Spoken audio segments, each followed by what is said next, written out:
Hola, muy buenas tardes. En nombre de Librería Bonilla, queremos darle la bienvenida a una nueva sesión del ciclo de charlas El Poder de las Sílabas. Para esta ocasión contaremos con la presencia de Camilo Vicente Ovalle, que va a dar una charla acerca de las desapariciones en México, desaparecer en México pasado y presente. Bueno, antes de darle la palabra a Camilo, me gustaría leer su reseña biográfica.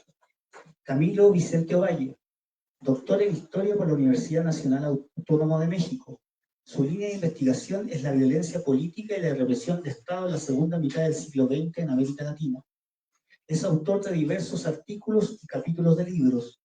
Entre sus publicaciones se cuentan El enemigo que acecha, Enemigo político y represión en México en la década de 1970, Verdad de Estado y discursos de la contrainsurgencia, como Palmera después de la tormenta, 40 años de una desaparición forzada. En los últimos años se ha dedicado a la investigación histórica sobre la desaparición forzada de personas en México y colabora con diversas organizaciones de la sociedad civil en temas de derecho a la verdad y el acceso a la información. Bienvenidos. Gracias. Bueno, muchas gracias por la invitación a charlar. No sabía si hacer una charla más abierta, pero bueno, me decidí por leer un texto de unos 20 minutos, 25 minutos y después abrir a la discusión. Es un texto que breve, bueno, relativamente breve, que elaboré alrededor del caso del rancho Izaguirre, que fue localizado en Teochitlán, Jalisco, ¿no? Bueno, es una historia, ¿no? Había sido identificado desde septiembre del año de 2024, la Fiscalía del Estado dejó pasar, y en marzo los colectivos buscadoras volvieron a hacer la identificación del rancho y bueno, ahí se desató una pequeña crisis y bueno, sobre eso voy a tejer un poco las reflexiones, ¿no? El 8 de marzo, la crisis de la desaparición forzada de personas en México volvió a la agenda nacional y al debate público. Luego de que el colectivo Guerreros Buscadores de Jalisco dio a conocer en sus redes sociales imágenes de ropa, zapatos y otros objetos personales, así como imágenes de posibles zonas de incineración de cuerpos al interior del rancho Izaguirre, ubicado en el municipio de Teochitlán, Jalisco, al que llamaron campo de exterminio. Un par de días después, peritos de la Fiscalía del Estado de Jalisco confirmaron dicho hallazgo. Cito, al menos 400 zapatos y cientos de prendas de vestir, libretas y enseres diversos, además de tres hornos crematorios clandestinos. ¿Cómo era posible que nadie estuviese enterado de la existencia de un lugar así? En realidad, como se informó en esos días también, tanto las autoridades locales, la Fiscalía, como federales, la Guardia Nacional, ya habían ubicado e inspeccionado el lugar 6 meses atrás, pero no encontraron nada porque el rancho no encontraron nada porque el rancho es muy grande y no inspeccionaron todo, dijeron. Y entonces comenzó la danza de las opiniones de si se trataba realmente de un campo de exterminio, de si había o no hornos crematorios, incluso de si se trataba de un montaje contra el gobierno. Muy pronto se pasó del estupor en los medios de circulación nacional al denuesto contra los colectivos de búsqueda y organizaciones de derechos humanos por prestarse a una campaña nacional e internacional para golpear al gobierno federal. Entre la instrumentalización de la noticia por parte de la derecha y la negación de la crisis desde los discursos oficialistas, el problema intentaba dejarse a un lado. No se trata de la existencia o no de hornos crematorios, como si su inexistencia hiciera menos crítico el hallazgo. El asunto es que ese espacio formaba parte de un circuito de desaparición con prácticas específicas de eliminación que de tiempo atrás ha sido denunciado por familiares y periodistas que las autoridades tenían conocimiento de ello y parte de la población también. Esos espacios son articuladores de la lógica de violencia y ahí hay responsables y complicidades. El hallazgo no solo devela el horror, sino su lógica.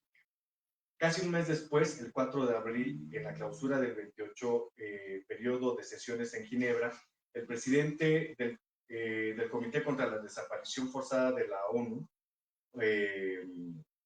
Olivier Proville, no sé si se pronuncia así, informó que dicha sesión fue una oportunidad también para centrarse, cito, en la situación preocupante de México, y que lo hicieron aplicando 3 procedimientos previstos en la Convención Internacional para la Protección de todas las personas contra la desaparición forzada. Uno, el procedimiento de acción urgente del artículo 30 de esta convención, por el cual el Comité contra las Desapariciones puede analizar toda petición urgente que cuente con un legítimo interés y fundamento. 2, el procedimiento de comunicaciones individuales, de acuerdo a su artículo 31, que establece que el Estado parte podrá recibir y examinar los casos presentados ante el Comité. Y el tercer procedimiento previsto en el artículo 34, que refiere que el Comité, si cuenta con indicios bien fundados de que la desaparición forzada se practica de manera sistemática o generalizada, cito, podrá llevar la cuestión con carácter urgente a la consideración de la Asamblea General de las Naciones Unidas. Fin de cita. Luego de haber solicitado, evidentemente luego de esto lo puede llevar, ¿no? Después de haber solicitado toda la información pertinente al Estado parte. Todo ese conjunto de procedimientos, se dijo en esa sesión, se llevarían a cabo en cooperación y diálogo constructivo con el Estado parte en cuestión, en este caso México, al cual primero se le solicitará información sin prejuzgar las siguientes etapas del procedimiento. En ningún momento el comité dijo que el actual gobierno estuviese desapareciendo personas como una estrategia de Estado, pero algunos escucharon esto último. El 8 de abril, en el Senado de la República, el presidente de la mesa directiva de dicha Cámara, el senador Gerardo Fernández Noroña, leyó un pronunciamiento contra la comunicación del presidente del Comité contra las Desapariciones. Para el presidente de la mesa directiva del Senado, la declaración de dicho comité y el inicio de estos procedimientos, ¿no? que habían anunciado, significaron el pronunciamiento de un juicio y condena inaceptable por facciosa, y rechazó que en México haya desapariciones forzadas. Las hubo bajo los gobiernos del PRI, recordó el senador, cito, el líder de la Liga Comunista 23 de septiembre, Ignacio Arturo Salas Obregón, están en los archivos de la Dirección General de Seguridad, aquí se confunde, es la Dirección Federal de Seguridad, están en los archivos de la Dirección General de Seguridad de su detención, fue víctima de desaparición forzada desde el 25 de abril de 1974. Eso hacían los gobiernos del PRI, eso hacían los gobiernos del PRI que hoy vienen aquí a decir que son defensores de derechos humanos.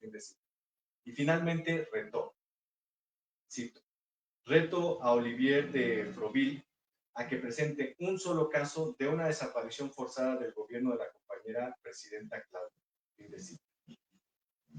Leer todo el proceso en clave de provocación nubla el entendimiento del mismo, comprender al otro en clave de enemigo, en este caso a las familias buscadoras y las organizaciones de defensa de derechos humanos, solo conduce al desprecio institucional o a la denostación pública. Pero no hay que ir tan rápido. En la historia de este instante hay algunas cuestiones que no deberíamos dejar pasar de largo tan rápidamente. Y aquí voy a hacer un par de planteamientos. Uno, un raído marco de entendimiento. Algo que llamó mi atención fue el propio desarrollo del debate público sobre cómo denominar al Rancho Izaguirre, centro de adiestramiento, campo de exterminio, debate que estuvo tejido por diversos intereses y posiciones. Por un lado, aquellos que desde la derecha, en la así llamada oposición, instrumentalizaron y banalizaron la crisis usando categorías güeras como el Auschwitz mexicano, pretendiendo presentar el caso como una singularidad sin ninguna relación con nuestra historia reciente, en la que los gobiernos del PRI, en dicha historia, los gobiernos del PRI y el PAN fueron parte de los promotores y beneficiarios de este ciclo de violencia que ellos mismos llamaron guerra contra el narco. Y por otro lado, los discursos desde diversas posiciones oficialistas que buscaron negar la crisis, enmarcando el debate en una supuesta conjura nacional e internacional contra el gobierno, donde las propias organizaciones de madres y familiares de desaparecidos aparecieron como instigadoras. Fue tan grosero el nivel de este discurso que desde la propia presidencia de la República se tuvo que matizar, abriendo la atención de alto nivel a los colectivos y poniendo la crisis y dándole a esta crisis un nivel de una prioridad nacional. Y en el medio de ese festival de opiniones estaban los colectivos, algunas organizaciones de derechos humanos, algunos periodistas y algunas académicas, cuyas voces trataban sin mucho éxito de poner el acento en la crisis, la indolencia institucional, las dinámicas de violencia de los últimos 20 años en las que están inscritas las desapariciones presentes. Lo que queda va más allá de una mera cuestión nominal.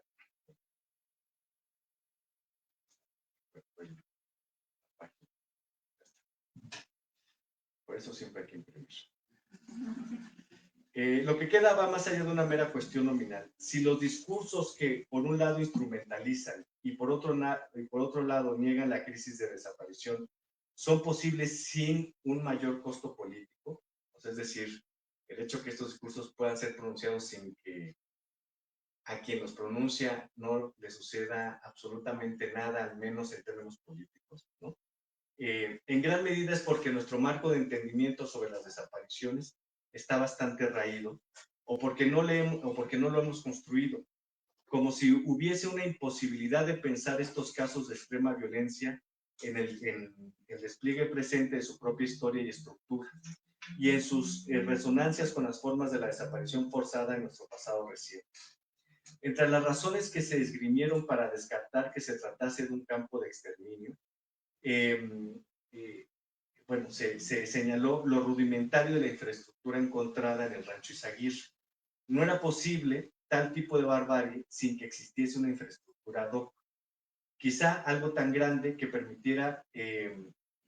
sí, no era posible tal tipo de barbarie sin que existiese una infraestructura ad hoc, ¿no? Mucho se dijo de, bueno, no puede ser un campo de exterminio porque no hay hornos crematorios.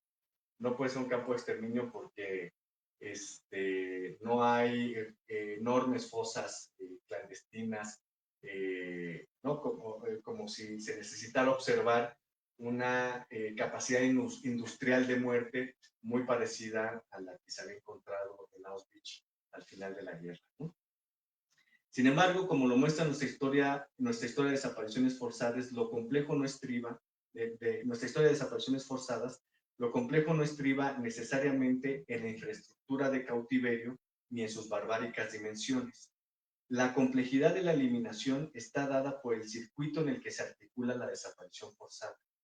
En el caso de aquellas cometidas entre las décadas de 1960 y 1990, que estuvieron inscritas en un circuito administrativo, policial y militar, en las que se garantizó la puesta en marcha de las desapariciones como una estrategia de eliminación. Así, sin contar con una gran infraestructura, cada espacio de detención y cautiverio podía ser el último para la persona detenida y desaparecida. En cada espacio, el aniquilamiento era parte del proceso. La Comisión de la Verdad, creada por el expresidente Andrés Manuel López Obrador, identificó e inspeccionó diversos espacios en instalaciones militares. Al interior del cuartel de la 9ª Zona Militar en la ciudad de Culiacán, Sinaloa, pudo identificar un espacio usado como centro clandestino de detención, al menos entre 1974 y 1980, espacio conocido como la antigua Casa del Comandante, porque era la antigua Casa del Comandante del cuartel. Este espacio no contaba con ninguna infraestructura especial para el exterminio. Sin embargo, no solo un número indeterminado de personas fueron ejecutadas en ese lugar, sino que estaba articulado con otros centros clandestinos, como una casa a cargo de la Dirección Federal de Seguridad en una zona habitacional también en la ciudad de Culiacán y con el campo militar número 1, a donde fueron trasladados muchas de las personas detenidas desaparecidas en Sinaloa dentro de una estrategia de aniquilamiento, en la que estuvieron involucrados cientos de funcionarios y funcionarias de distintas dependencias, militares de todos los rangos, agentes de gobernación, policías judiciales federales, policías estatales, agentes del Ministerio Público, etc. Si separamos el sitio identificado al interior del cuartel, si separamos el sitio identificado al interior del cuartel del circuito en el que estaba inscrito, no solo sería incomprensible, sino que la búsqueda de personas desaparecidas que pasaron allí y la construcción de explicaciones sería imposible, ¿no? Es decir, si uno llega a este espacio, que es una casa más o menos como de estas dimensiones, ¿no? y no se comprende dentro del conjunto del proceso, pues pareciera que ahí era imposible que pasara algo tan bárbaro como la desaparición y el aniquilamiento de personas, ¿no? Para comprender esto es necesario situar estos sitios en ese contexto, ¿no? Por ello es fundamental inscribir espacios como el Rancho Izaguirre dentro del circuito de desaparición que les da sentido. En este caso, el sitio encontrado está articulado a un circuito que comienza en Guadalajara, en la ciudad de Guadalajara, y en su zona metropolitana como Zapopan, y continúa en la región de Valles del estado de Jalisco, región que está integrado, entre otros, por municipios como Teuchitlán, donde se ubica el rancho, donde está ubicado el Rancho Izaguirre, y el municipio de Tala, donde desde 2019 se han denunciado públicamente la existencia de sitios que forman parte de la estrategia de desaparición y reclutamiento forzado del cuartel Jalisco Nueva Generación. En este circuito, cada espacio cumple una función en la lógica de aniquilamiento. Casas para mantener a las personas desaparecidas, ranchos o fincas para la deshumanización, el adiestramiento violento y la abyección con procesos que incluyen matar al de junto para sobrevivir uno, y sitios para la disposición de los cuerpos en fosas o incineración, ¿no? Cuando estaba pasando esto, me metí al mapa, ¿no? Para ir ubicando. Entonces, al hacerle zoom al mapa, y de hecho, creo que si lo hacen, pongan, aquí los ranchos hacen el zoom, en algún momento aparece ahí un punto, dice estacionamiento de CN, ¿cómo es? Las siglas del cártel Jalisco, el CJNG, ¿no? Aparece en el Google Maps, ¿no? Si ustedes le hacen así, está ahí, le tomé una captura de pantalla. Solo, bueno, para ver un poco todo lo que existe en esa zona y que forma parte de ese circuito. Como lo ha señalado la investigadora Alejandra Guillén, cito, las redes de espacios diseñados para disolver a las personas implica desacralizar a las personas, borrar su humanidad, al ejercer la crueldad en sus cuerpos, dominarlas, eliminarlas, esclavizarlas. Y no es el único circuito, que va de la ciudad de Guadalajara, Zapopan, y esta región en donde está Tala y Teuchitlán, ¿no? Y no es el único circuito. En 2020, una investigación periodística informó sobre una red de espacios en 9 municipios de la zona metropolitana de Guadalajara, compuesta por 28 casas, 12 habilitadas como espacios de tortura, 8 identificadas como espacios de tortura y asesinato, 4 casas con fosas, una casa que incluía todos los usos anteriores y 3 casas con indicios de ser espacios de cautiverio. En cada circuito hay un número indeterminado de participantes, desde autoridades de todos los niveles hasta parte de la población en donde se ubican los sitios de desaparición. Hay algo más que es indicativo de la poca comprensión que aún tenemos sobre la desaparición forzada. Entre las cosas que se dijeron fue que algunos de los desaparecidos posteriormente eran vistos con vida formando parte de algún escuadrón de sicarios, o que llamaban a sus casas para reportarse y decir que estaban bien, o que incluso regresaban por algunos días a sus casas, presentando todas, por algunos días a sus casas, presentando todas estas posibilidades como evidencia de que un buen número de personas no están desaparecidas y que incluso se habrían sumado de manera voluntaria al cártel. No haciendo a un lado que algunas personas se sumen voluntariamente, las dinámicas de la desaparición, cómo y quiénes desaparecen, y los números de denuncias por desaparición y la lógica de violencia existente descartan que la mayoría desaparezca voluntariamente. No sé si se acuerdan de estos, cuando sucedió esto hace un par de meses, comenzaron a decirte esto, no, es que no es cierto que estén desaparecidos, ¿no? Porque se les ha visto en un escuadrón de la muerte del cártel Jalisco, o porque han llamado a su casa, o incluso han pasado por su casa, hay sobrevivientes de esto, entonces no es cierto que estén desaparecidos.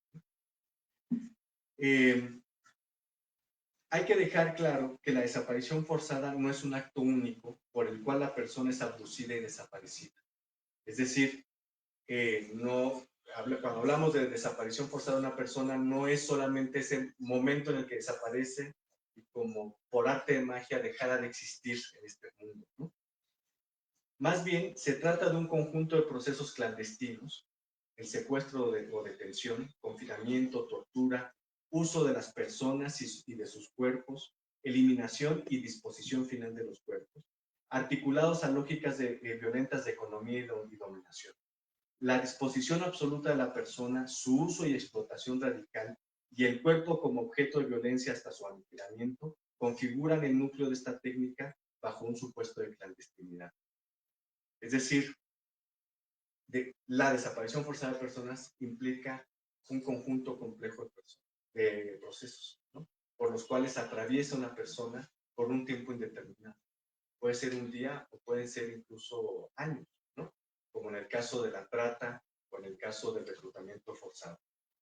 Las personas detenidas desaparecidas bajo la política de contrainsurgencia entre las décadas de 1960 y 1990, una vez recluidas en los centros clandestinos de detención, eran sometidas a torturas durante días, semanas o meses para obtener información, o eran objeto de tortura física para presionar, o tortura física o torturas o eran objeto de tortura física para presionarlos o torturadas psicológicamente a través de otra persona desaparecida, ¿no? Como los menores, como sus propios hijos o menores de edad, ¿no? Hubo casos en donde detenían a una persona, una militante, justo la detenían en el momento que estaba en su casa, se la llevaban a ella y a su hijo o hija y amenazaban con torturar a sus propios hijos, la mayoría menores de edad, de infantes, para obligarlas de esta manera, ¿no? Entonces eran torturas físicas o psicológicas.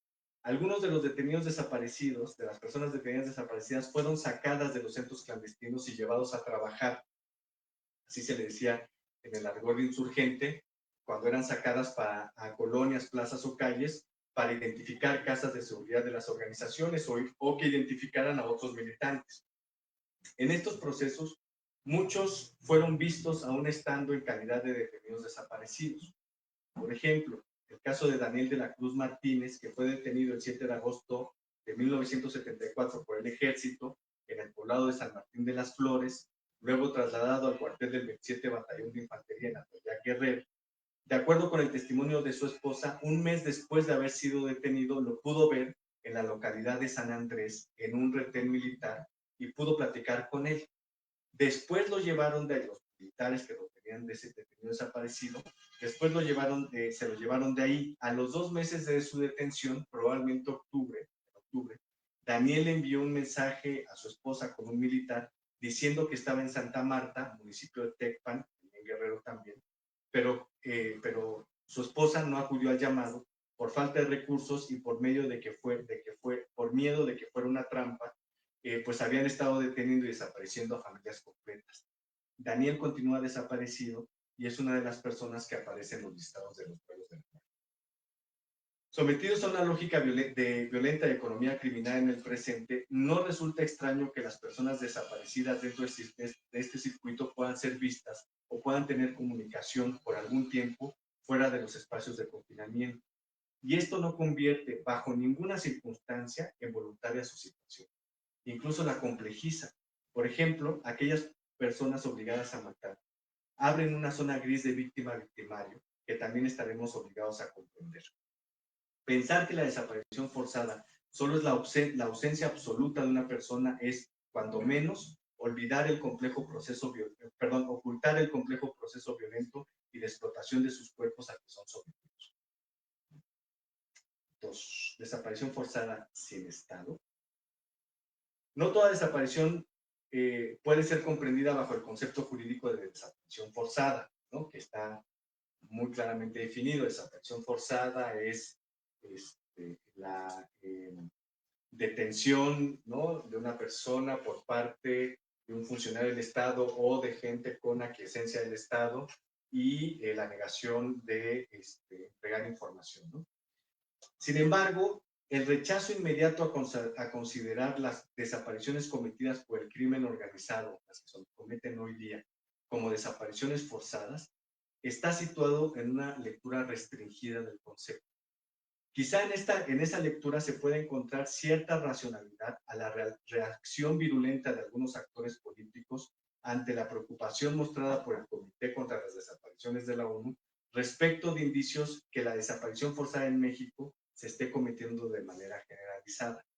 No está de más recordar cómo se define la desaparición forzada en el artículo 2 de la Convención. Sí. A los efectos de la presente convención se entenderá por desaparición forzada el arresto, la detención, el secuestro o cualquier otra forma de privación de libertad que sean obra de agentes del Estado o por personas o grupos de personas que actúan con la autorización, el apoyo o la aquiescencia del Estado, seguida de la negativa a reconocer dicha privación de la libertad o del ocultamiento de la suerte o del paradero de la persona desaparecida, sustrayéndola a la protección de la ley. Sobre esta definición, en mayo de 2023, el Comité contra las Desapariciones emitió la Declaración sobre los Agentes No Estatales en el contexto de la Convención Internacional, considerando que la Convención es, cito, un instrumento vivo y debería interpretarse a la luz de las condiciones actuales y de la evolución del derecho internacional. En ese sentido, se señala que la desaparición forzada la pueden cometer agentes del Estado o personas o grupos de personas. Se entiende que estas no serían agentes del Estado, pero que pueden actuar con la autorización, el apoyo y la aquiescencia de este. Y es en esas tres condiciones en las que se actualiza el concepto de desaparición forzada sin la participación directa de un agente del Estado o de un plan sistemático desde el gobierno, particularmente en el tema de la aquiescencia.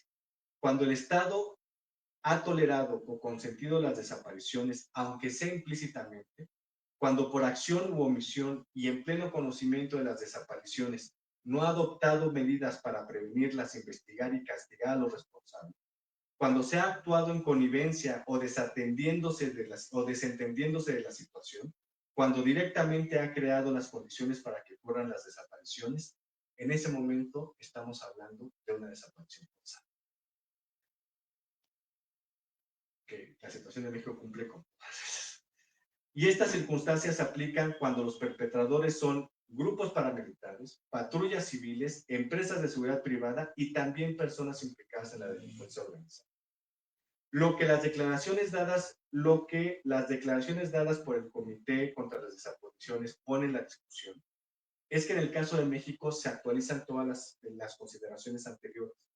No que el gobierno federal esté implementando una estrategia sistemática y generalizada de desapariciones, que fue lo que entendió el senador Gerardo Fernández Noroña, sino que el Estado ha generado las condiciones por acción u omisión para las desapariciones por acciones no estatales, por actores no estatales.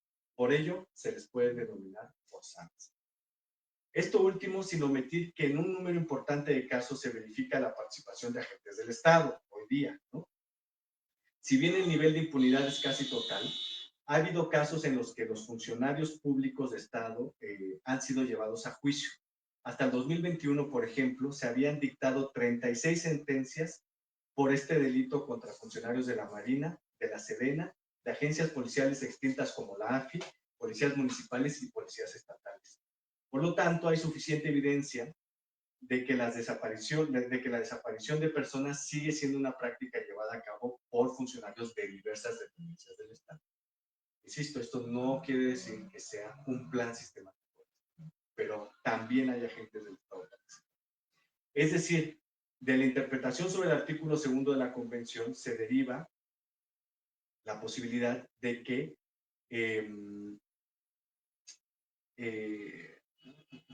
haya desapariciones sin Estado, ¿no? Sin que éste esté presente, directamente o no necesariamente como el ejecutor de un plan sistemático. Lo que correspondería al Estado mexicano es aclarar si esa práctica es sistemática y generalizada, y si lo es, qué camino se está siguiendo para atenderla, en lugar de negar la existencia de la crisis. Y finalmente, con el pasado por delante. Resulta relevante, por no decir chocante, la prisa de algunos actores políticos de nuestra mecánica nacional por deshacerse de toda responsabilidad sobre las desapariciones forzadas. Entre las varias respuestas que se emitieron contra el Comité de la ONU, se insistió en que el gobierno actual no desaparece, que las desapariciones forzadas son cosa del pasado, del viejo régimen. Y esto, en un primer vistazo, es correcto. no hay evidencia que el actual gobierno federal esté implementando una estrategia de desaparición forzada de personas como forma de represión política. Esto es importante tenerlo claro, sin duda. Sin embargo, abusando un poco más la mirada, la responsabilidad estatal por las desapariciones forzadas en el pasado reciente no se ve tan fácil, no se va tan fácil como la mugre en el lavadero, como dice la canción. Es decir, esta idea de que las desapariciones forzadas ya son del pasado, como una acción de decir ya no nos toca a nosotros, ¿no? Hoy en el presente o al gobierno presente, en realidad no es así, ¿no? Hay que considerar que se trata de un crimen que se sigue cometiendo mientras no se encuentra con o sin vida a la persona desaparecida, o se determine su paradero último y se juzgue a los perpetradores. Se esclarezca lo sucedido, ¿no? Ya sea por quiénes, cómo. Así lo establece tanto la Convención Internacional como el artículo 3 de la Convención Interamericana sobre Desapariciones Forzadas de Personas, ambas ratificadas por el Estado mexicano. En ese sentido, no se trata de un crimen del pasado, sino que continúa en el presente, en términos estrictamente jurídicos y evidentemente políticos y emocionales.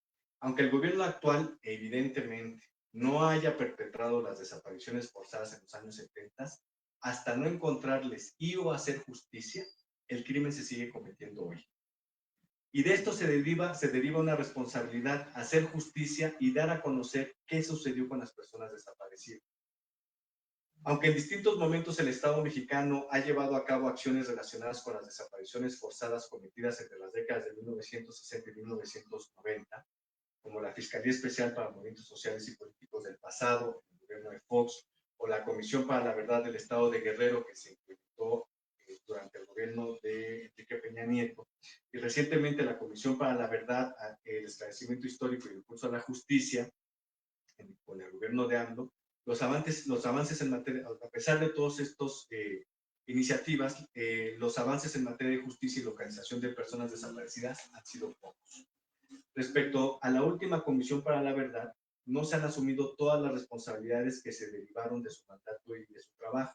Por ejemplo, de acuerdo con su informe de avances 2022-2023 presentado en octubre de 2023, en términos de las instalaciones militares en donde dicha comisión realizó inspecciones, como el campo militar número 1, dentro del campo militar número 1, la prisión militar, la brigada de fusileros paracaidistas, el 1er y 2º batallón de policía militar y el cuartel general de la brigada de policía militar, además de que también se inspeccionaron la 9ª zona militar en Culiacán, la 35 zona militar en Chilpancingo y la 7ª base aérea militar de Pie de la Cuesta, así como el cuartel de la 28 zona militar en Oaxaca.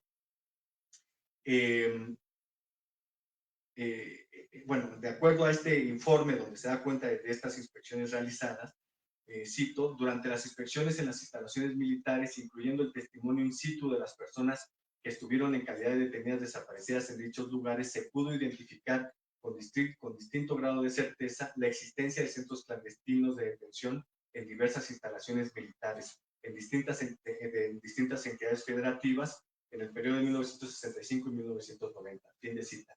Ninguno de esos espacios ha sido resguardado para la continuación de investigaciones ministeriales. Por otra parte, en ese mismo informe, presentado en octubre de 2024 y que se puede descargar en la página de la Secretaría de Gobernación, se señala que la comisión solicitó a la Sedena que convocara a testimoniar a 368 militares que, de acuerdo con sus investigaciones, podrían tener información relevante, haber sido testigos o haber participado en acciones dentro del contexto de la violencia de Estado. En junio de 2023, la Sedena respondió negativamente a esa petición. En materia de justicia, tampoco se han realizado avances contundentes, y no solo por la sistemática inoperancia del Poder Judicial. En 2024 se dictaron 2 sentencias relevantes que no han avanzado o que han sido recurridas por las propias autoridades.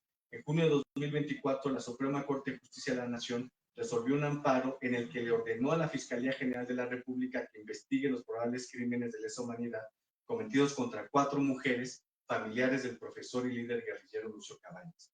En agosto de ese mismo año, una jueza federal resolvió otro amparo en favor de Tita Radilla por el caso de su padre, Rosendo Radilla, detenido desaparecido por el ejército en 1974.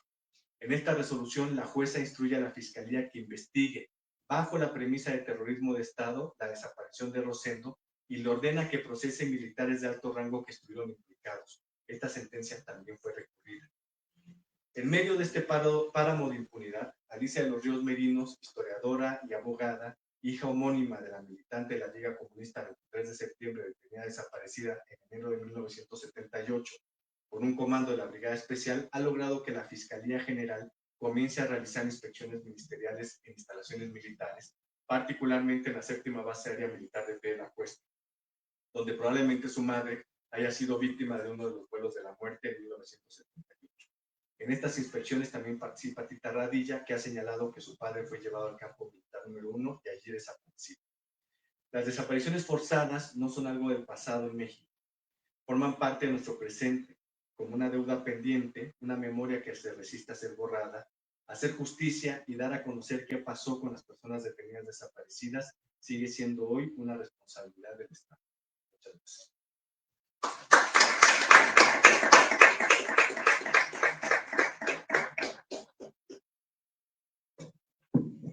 Bueno, aprovechando la presencia aquí de Camilo Vicente Ovalle, si alguna persona del público quiere hacer algún comentario, consulta, pregunta, el micrófono es disponible.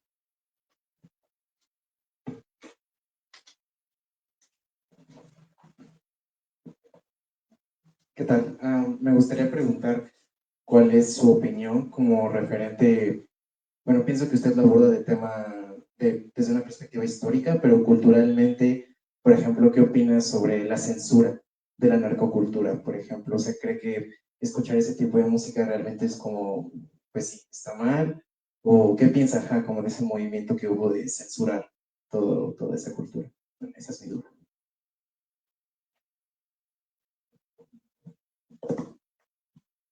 Bueno, en términos generales, lo que se ha demostrado es que las políticas prohibicionistas no han funcionado, ¿no?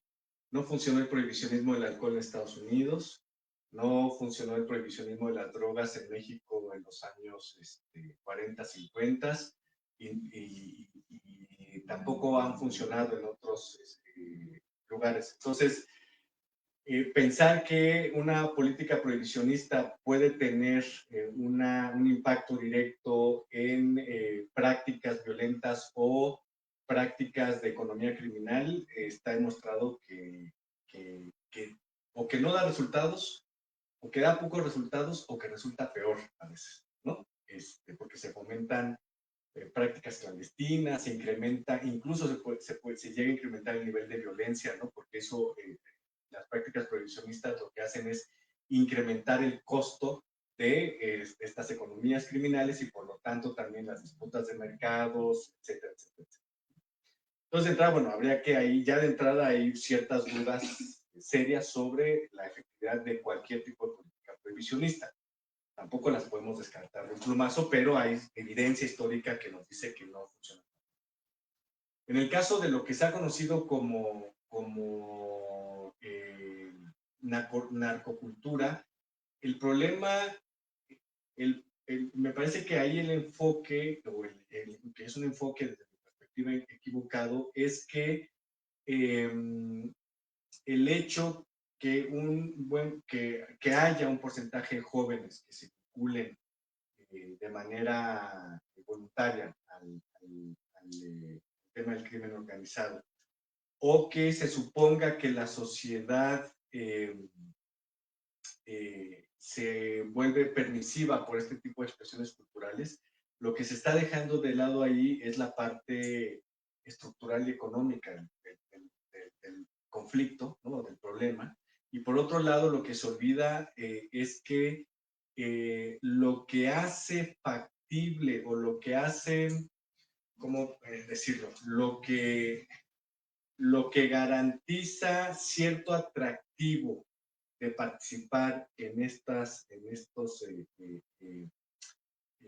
áreas de la economía criminal, o que lo que hace permisiva a cierta sociedad o a una sociedad sobre este tipo de prácticas, pues es la impunidad, ¿no?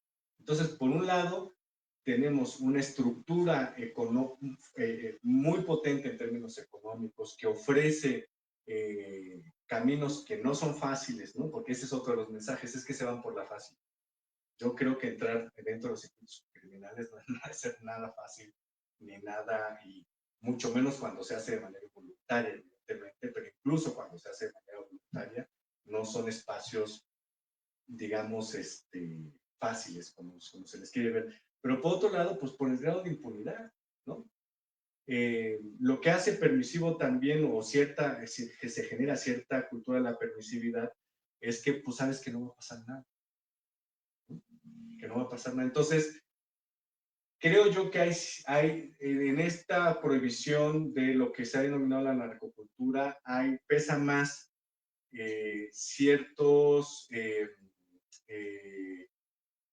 cierta ingenuidad por un lado, pero también cierta estigmatización, ¿no? De estos fenómenos, porque curiosamente, pues la narcocultura, pues, en general es popular, ¿no? O sea, no, entonces también hay cierto tema de estigma ahí. Y hay muy poca evidencia, ¿no? De que las políticas prohibicionistas puedan funcionar. Entonces, yo no creo que el camino sea ahí, ¿no? Al contrario.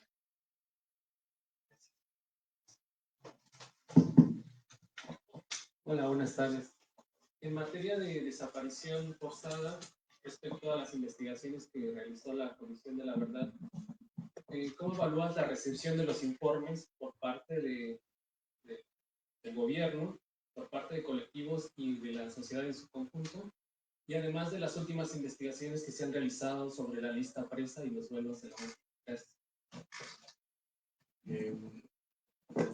Bueno, en términos del gobierno, pues no ha habido, del gobierno federal no ha habido el reconocimiento oficial que está determinado o que estuvo determinado en el decreto de creación de esa comisión, ¿no? O sea, el decreto de creación de esa comisión, el decreto publicado el 6 de octubre de 2021, establece el procedimiento de reconocimiento oficial del resultado o del informe, del resultado de los trabajos o del informe de esa comisión, ¿no? Ese procedimiento no se lleva a cabo. Por lo tanto, no ha habido un reconocimiento formal y oficial por parte del gobierno federal. Eso implica, por lo tanto, que las recomendaciones que se establecieron en los informes que se publicaron, pues tampoco han estado o están siendo asumidas, ¿no? Eso es un hecho, no es una valoración, está ahí el decreto y el procedimiento en el decreto, y pues lo pueden buscar en la página de la Secretaría de Gobernación y ver y verificar si efectivamente se ha llevado a cabo eso o no se ha llevado a cabo, ¿no? Porque capaz que sí se llevó a cabo y no me interesa, pero bueno. En términos de la sociedad, ahí yo creo que el panorama es mucho más complicado todavía, mucho más complejo. Yo creo que el problema que tienen este tipo de informes aquí en México y en cualquier parte, ¿no?, es cuando no existe un conjunto social o dentro de un conjunto social no existen los organismos o no están las disposiciones para reclamar esos resultados como propios. Entonces, si nadie dice, esto es mío, esto, no importa, fue un resultado pequeño, no fue el avance que se esperaba, pero si ni siquiera ese resultado pequeño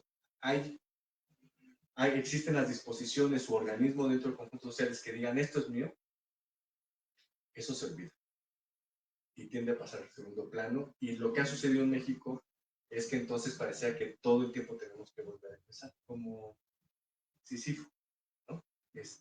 Todo el tiempo volver a empezar, como si antes no hubiera. Entonces yo creo que ahora hay una obligación, y por grupos dentro de conjuntos sociales me refiero a la prensa, a la academia, a las organizaciones de derechos humanos, pues se tendría que promover casi una obligación de retomar esos resultados, ¿no? De criticar las limitantes, las limitaciones, los errores, las deficiencias y tomar como propio los avances, ¿no? Por ejemplo, está ahí publicado en unos informes los resultados de las inspecciones e instalaciones militares. Eso tendría que formar parte ya de carpetas de investigación de las denuncias que existen. Entonces, los organismos, las familias, las academias, la sociedad civil tendría que decir, esto existe, ¿no? Entonces, claro, como el caso de Teuchitlán, ¿no? Entonces, como no se encontró ningún horno crematorio de dimensiones industriales, entonces ahí no pasó nada, ¿no? Y cuando la evidencia te está diciendo que sí, igual en el caso de los centros clandestinos identificados al interior de instalaciones militares. Y pese a que es un resultado que se publicó, tanto en la página, que está publicado en la página de la Secretaría de Gobernación, como en diversas páginas por parte de la Academia de Esclarecimiento Histórico, son aspectos que no se han retomado para la suficiente. Entonces yo creo que ahí todavía es más complejo y habría que preguntarse por qué sucede eso, ¿no? ¿Por qué nadie dice, esta boca es mía? Le decía Sabina. Y lo otro, sobre las investigaciones, yo creo que ahí lo que se está haciendo es seguir empujando investigaciones que fueron planteadas por la comisión, pero que todavía falta seguir desarrollando, ¿no? Entonces yo creo que se han estado publicando. Recientemente publicamos un nuevo avance de investigación a partir de análisis que no se hicieron dentro de los trabajos de la comisión, sino que son análisis que un grupo interdisciplinario, ¿no? Interdisciplinario hicimos con información nueva. Nueva es decir, pues información que está ya en los archivos históricos, en distintas fuentes abiertas. Más bien lo que fue nuevo pues es el análisis sobre esas viejas fuentes, ¿no? Sobre esas viejas evidencias. Y yo creo que se tendría que hacer muchísimo más, ¿no? Sobre diversos aspectos que de alguna manera están vinculados no como una continuidad, pero sí como una genealogía con la crisis que sucede, que tenemos hoy en día, ¿no? Justo por eso me interesaba poner hoy como el caso Teuchitlán frente a los casos de la década de los años 60, ¿no? Porque si bien no tienen una relación de continuidad, o sea, también sería un error decir que las desapariciones forzadas de hoy son la continuidad de las desapariciones de los años 60 y 70, también es un error o un descuido no ver o establecer las relaciones genealógicas que hay entre esos dos. Entonces, pues hay que seguir investigando, ¿no? Y hay que seguir investigando o en colectivo o de manera individual y sobre todo, pues sí, yo siempre he sido convencido que estas investigaciones tienen que ir de la mano,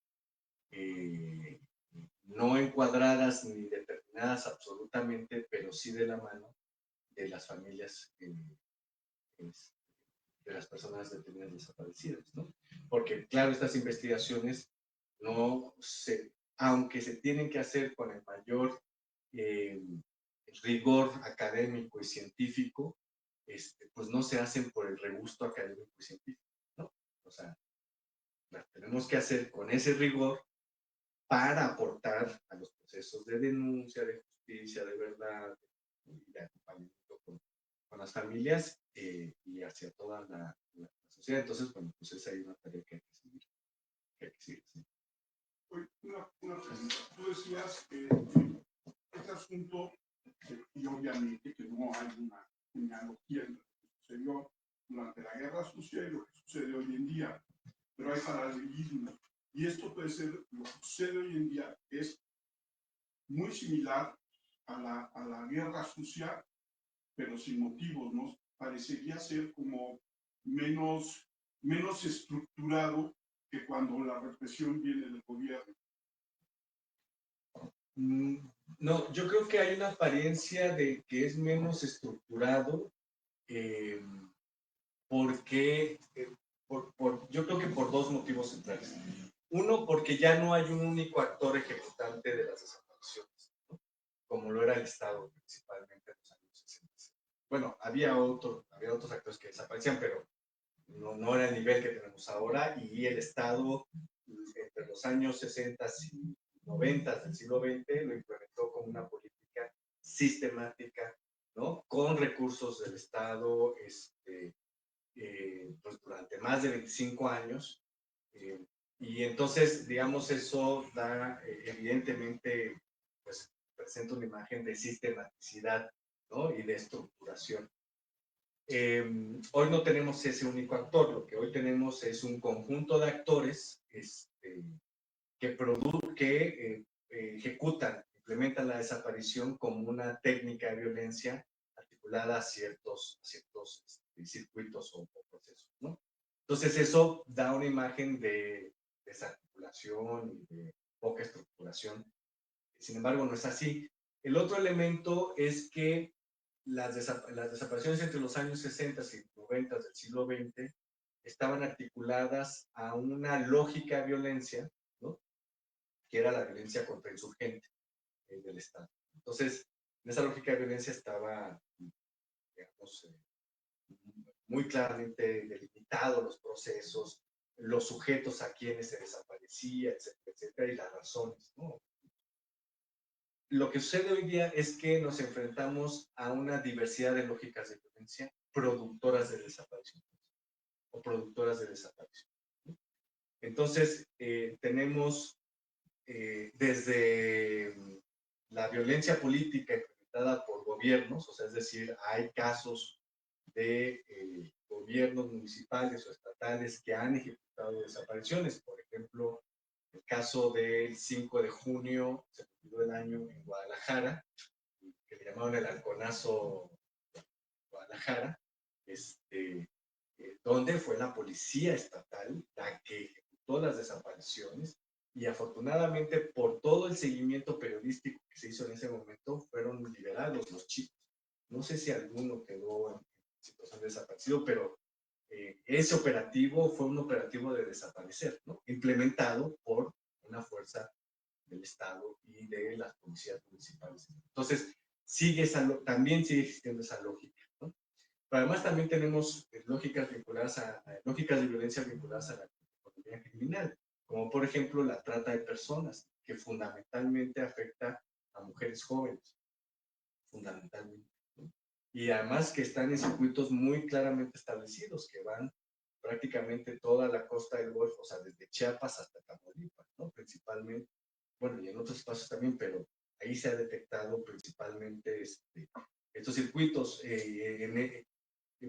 Esta práctica de violencia vinculada a una lógica criminal. También está el reclutamiento forzado, ¿no? Jalisco, Zacatecas, del reclutamiento y el trabajo forzado, ¿no? Entonces, lo que hoy tenemos es una diversidad de lógicas de violencia productoras de desaparición. Y entonces eso también presenta la idea de una desestructuración y todo este caos, pero en realidad no, en realidad son lógicas muy estructurales, ¿no? O sea, ese es el tema con la desaparición de personas, que a diferencia de otras técnicas de violencia, la desaparición de personas implica una infraestructura mucho más compleja, ¿no? Aunque la técnica pueda ser sencilla, es decir, abducir a alguien, ¿no? Y mantenerlo junto, la infraestructura que se necesita, porque esa acción está inscrita en un proceso, ¿no? Es lo que les decía, la desaparición no es un acto único, sino es un conjunto de procedimientos o procesos articulados en los cuales está una persona. Entonces, desde el secuestro mismo, la obstrucción, la detención, después el lugar donde permanece detenido, donde detenida esta persona, donde es torturada, o el lugar donde es trasladada para ser entrenada, para integrarse a los grupos de sicarios de los cárteles, ¿no? Bajo amenaza de muerte de su familia, o ya por un proceso de deshumanización tremendo, ¿no? Los campos de trabajos forzados, las casas de seguridad, en el caso de la trata, ¿no? Por ejemplo, en el caso de Ciudad Juárez, terrible, ¿no? Una cosa espantosa, que se descubrió hace varios años, como Ciudad Juárez, sobre todo personas migrantes, mexicanas y no mexicanas, mujeres, jóvenes, ¿no? Entonces, pues, la espera de pasar al otro lado, pues tenían que buscar trabajo. Entonces, algunos lugares en el centro de Ciudad Juárez que estaban amenazados o que tenían que pagar piso, ¿no? El pago del piso lo hacían con chicas, con personas, ¿no? Entonces ponían letreros de se busca muchacha joven para tal, ¿no? Entonces llegaba la muchacha a ese lugar, era secuestrada en ese lugar y después era llevada a los presidios en Ciudad Juárez, donde estaban los capos, ¿no? Ahí eran explotadas sexualmente, hasta drogas, tal. Esto se pudo conocer por una sobreviviente, ¿no? Explotadas sexualmente, usados sus cuerpos hasta límite, y una vez que ya su cuerpo había sido completamente usado, eran entregadas a las casas desde la zona roja en Ciudad Juárez, y cuando la chica moría o incluso era asesinada, era aventada al desierto, como un desecho, ¿no? Bueno, evidentemente esa chica estaba en calidad de desaparecida durante todo ese procedimiento, todo ese proceso. Entonces, no es un solo acto la desaparición forzada, ¿no? Es un conjunto de procesos articulados muy complejo. Y la infraestructura que se necesita para eso es muy grande. Entonces, es muy grande. Entonces, justo esta apariencia de caos, en realidad lo que oculta es una infraestructura impresionante, vinculada a la desaparición de personas, a los circuitos de economía criminal y en menor medida en la actualidad, esperemos que siga siendo así, pero tampoco es una garantía, pero en menor medida en la actualidad, vinculada a procesos de represión política, ¿no? Pero se dan, también se siguen dando. Entonces, sí, no, o sea, más bien esta imagen de caos es justamente porque la estructura o la lógica de la desaparición ha cambiado frente a lo que habíamos vivido en los años 60 y 90 del siglo XX. Y porque entonces resultaría más mejor distractor el que pareciera algo desestructurado, ¿no? Me imagino, y que además en esa estructura de la cual hablas, tiene que haber contubernios y empatías con ciertas autoridades. Totalmente, totalmente. Lo que vimos hoy día, la infraestructura de desaparición forzada, no podría llevarse a cabo sin el contubernio de distintas, de autoridades de distintos órdenes de gobierno. Así. Por ejemplo, en el caso de Teuchitlán, el Rancho Izaguirre, pues está en juicio el presidente municipal.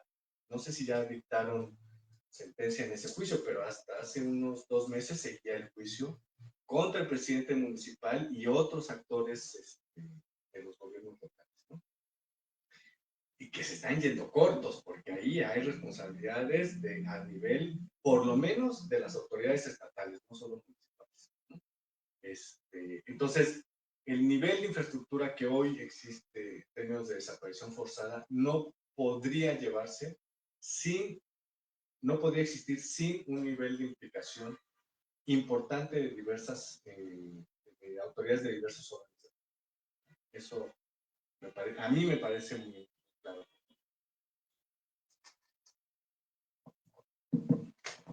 Yo tengo 2 cuestiones. Una es más metodológica, que es preguntar cómo es que usted llega, bueno, a esta idea justamente del circuito de la desaparición, como esta idea, pues para explicar justamente cómo se da la mecánica de las desapariciones.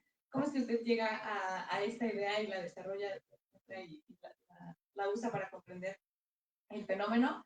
Y la segunda es justamente, pues, con su formación de historiador, ¿qué puede aportar la historia o justamente cómo es que la historia permite, qué aporta para poder explicar fenómenos justamente actuales, el problema de la desaparición? ¿Cómo es que el enfoque histórico, cuál es el valor que tiene justamente para poder explicar esos fenómenos? Sobre el tema, sobre categoría, concepto de circuito de desaparición, no lo voy a decir porque estoy en línea, ¿cierto? No, pero metodológicamente hablando es el resultado de una estrategia de análisis derivada de lo que se conoce en política pública como análisis de procesos. justo esto, o sea, es decir, tú no haces solamente análisis de una actividad, sino digamos, la lógica en la cual está articulada esa actividad.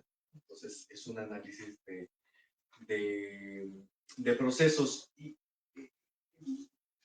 Bueno, la idea un poco, no lo pensaba yo así cuando inicié la investigación, sino fue como la combinación de dos cosas. Uno, a partir del análisis de las fuentes, yo lo que comencé a percatarme, ¿no? Bueno, evidentemente, de tener una persona, cosas que ya sabíamos, ¿no? Desde mucho tiempo atrás, que detiene una persona, pero además en la detención de una persona se aplicaban de manera sistemática cierto tipo de prácticas, ¿no? O sea, entonces, no sé, por ejemplo, detener a la persona e inmediatamente le era quitado su playera, su suéter, su chamarra, lo que trajera, y con esa misma le cubrían la cabeza, ¿no?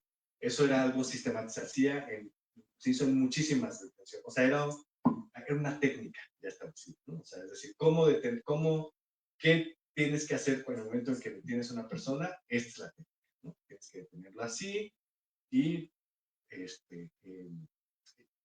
comenzar con el proceso de suspensión de sentidos, ¿no?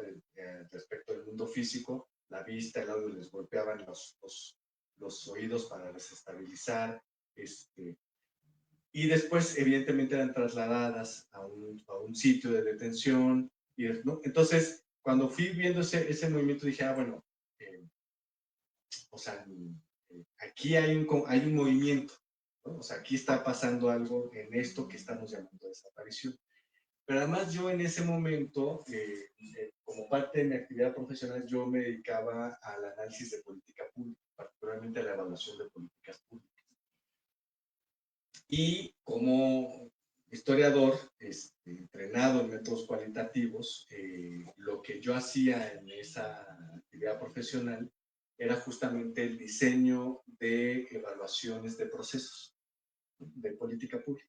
Entonces, hay modelos de procesos o metodologías, entonces donde ubicas tú los procesos y cómo los sujetos vinculados a esos procesos y los problemas que se enfrentan, ¿no? en la implementación de esos procesos para obtener un resultado de política pública o para el diseño de política pública.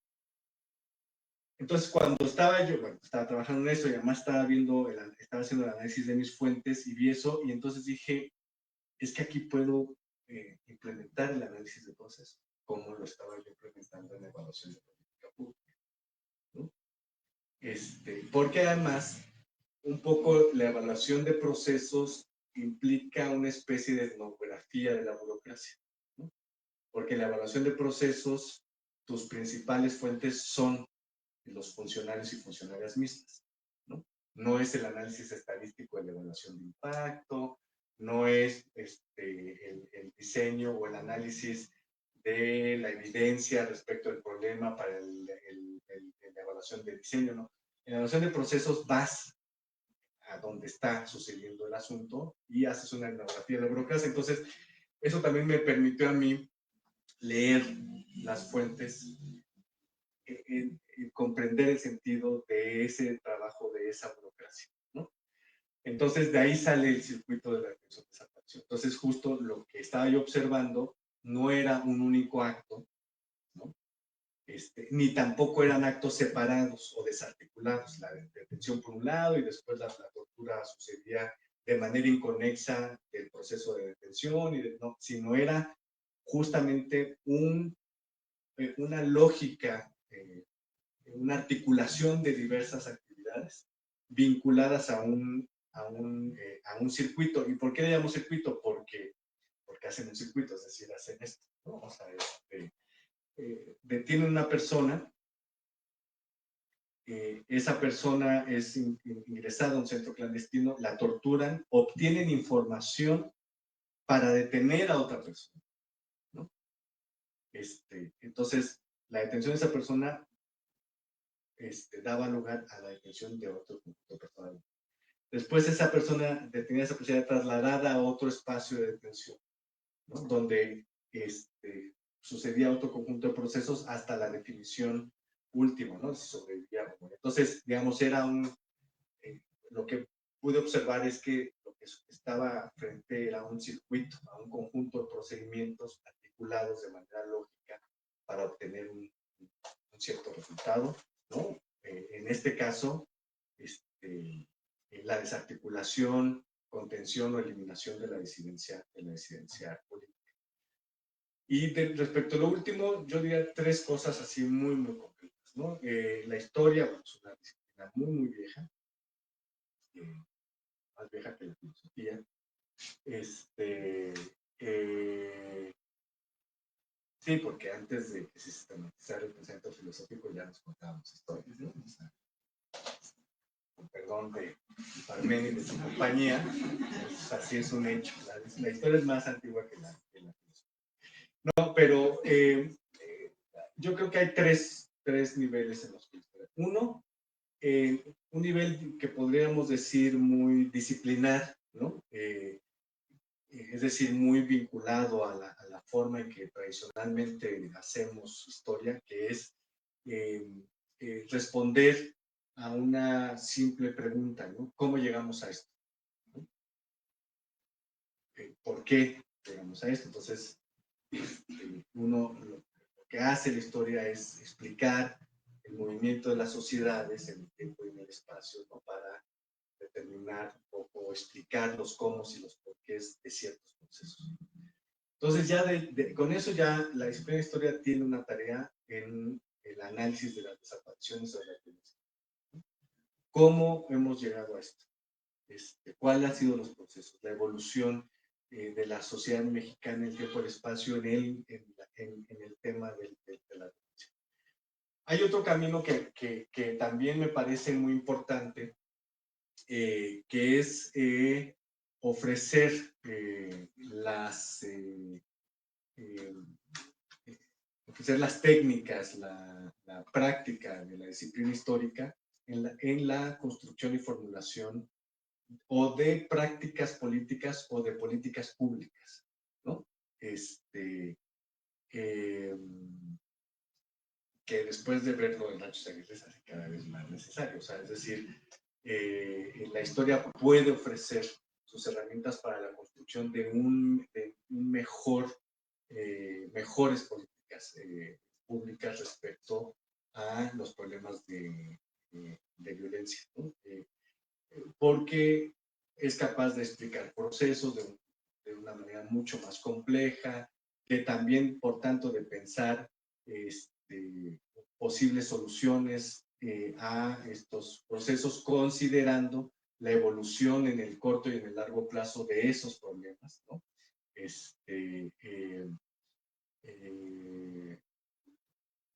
Por ejemplo, eso en otro nivel, ¿no? Pero entonces estaba el tema de inicios del gobierno, el tema de la instalación del tren transísmico, ¿no? El interoceánico, que va de Salina Cruz hasta, no sé si era el puerto de Coatzacoalcos, bueno, a Veracruz, ¿no? Y entonces, con una persona conocida que estaba trabajando en ese proyecto como parte del gobierno federal, yo le decía, bueno, pero no les han dicho como que llevamos casi 2 siglos con ese mismo proyecto y ha fracasado, ¿no? Digamos, quizá para el planteamiento de ese proyecto habría que preguntarle a 2, 3 historiadores, 2, 3 antropólogos, y preguntar por qué durante 200 años ese proyecto ha fracasado. En esa misma región, casi ese mismo proyecto, ¿no? Desde Porfirio Díaz, o antes de Porfirio Díaz, ya se quería instalar un tren interoceánico ahí, ¿no? Pero bueno, la historia puede dar esas explicaciones, pero una última que a mí me parece más compleja, pero quizá la más necesaria, es la necesidad de la crítica, ¿no? En 2 sentidos. Por un lado, me parece que la historia puede brindar o contribuir o ayudar a construir justamente ese marco de comprensión, en este caso de las desapariciones forzadas, pero también de las violencias, ese marco de comprensión donde ciertos discursos, principalmente discursos políticos, o no tengan cabida, o si se realizan, tengan un alto costo político, ¿no? Es decir, la historia puede contribuir de manera crítica a construir este marco de comprensión, ¿no? En donde le sea muy costoso políticamente a un senador salir a decir que no hay desapariciones en México, o salir a decir que esos 400 zapatos, ¿de quién son si no tienen nombre? ¿No? Muy parecido a lo que había dicho Gustavo Díaz Ordaz en el 77 cuando me entrevistaron. Entonces a eso puede contribuir la historia, ¿no? A construir estos marcos de comprensión donde esos discursos cada vez sean más costosos o de plano queden desplazados. Pero otra cosa es que la historia puede traer a cuenta el pasado para someter a crítica al presente, ¿no? Un poquito eso es lo que intenté entre el Rancho Izaguirre y las desapariciones de los años 60. No nos vengan a decir que porque no hay un horno de capacidad industrial en un rancho, eso no puede ser un espacio de exterminio. ¿Por qué? Porque ya tuvimos espacios de exterminio que eran casas en este país. No necesitamos referirnos al ejemplo de Auschwitz, sino necesitaríamos traer a cuenta nuestra propia historia nacional, nuestra propia historia, para someter a crítica el presente, ¿no? Como cuando uno le da un pastelazo así, eso puede hacer la historia hoy con el presente, ¿no? Entonces yo creo que hay mucho, desde las formas más tradicionales de hacer historia hasta estos ejercicios un poco más críticos, la historia tiene mucho que decir. Bueno, en nombre de Librería Bolivia queremos agradecer a Camilo Vicente Ovalle por esta charla acerca de desaparecer en México, pasado y presente. También aquí al público presente, los queremos dejar invitados para las próximas actividades que vamos a tener de este ciclo de charlas. El día jueves 11 de septiembre, José Manuel Cuellar va a hacer una charla acerca de análisis del cerdo mexicano de Emilio Branca. Y el jueves 25 de septiembre, Eugenia Alier va a dar una charla acerca del 68 en México, pasado, presentes y futuros. Eso los dejamos invitados. También pueden seguir nuestras actividades en nuestras redes sociales. Muchísimas gracias y buenas tardes.